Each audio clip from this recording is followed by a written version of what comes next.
অবশেষে জেনজিদের এত আন্দোলন, ককরোচ জনতা পার্টির এত আন্দোলন, তারপর সোনম ওয়াংচুকের অনশন করা অলমোস্ট সাকসেসফুল হয়েছে। কারণ আমাদের আরও অনেক দাবি দেওয়া আছে। তার মধ্যে একটা মেন দাবি ছিল যে মিস্টার ধর্মেন্দ্র প্রধান মানে শিক্ষামন্ত্রীর পদত্যাগ। তিনি অবশেষে পদত্যাগ করেছে। এটা একটা সত্যিই ভালো দিক, এটা আমাদের আন্দোলনের একটা জয়ের দিক। কিন্তু এটাতে আমাদের আন্দোলন থেমে যায় না, আমাদের আরও অনেক বিষয় নিয়ে আন্দোলন করার আছে।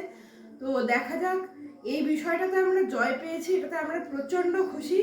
আর গদি মিডিয়া আমাদেরকে ফরেন ফান্ডেড এবং আরও অন্যান্য অনেক কিছু বলার জন্য খুবই ধন্যবাদ। কিন্তু সরকার আমাদেরকে অ্যাকনলেজ করেছে, করে নিজের কাজটা করেছে, নিজেরা রিজাইন দিয়েছে। এই বিষয়টাতে আমরা সত্যি প্রচণ্ড খুশি।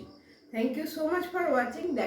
দেখা যাচ্ছে যে ভিডিওটা দেখা যাক যে এই জিনিসটা কোন দিকে আরও গড়ায়। আর কোনো প্রবলেম হলে, এই আন্দোলন করলে সবাই অ্যাকাউন্টেবিলিটি নেয় কিনা, এই জিনিসটা সত্যিই দেখার বিষয়।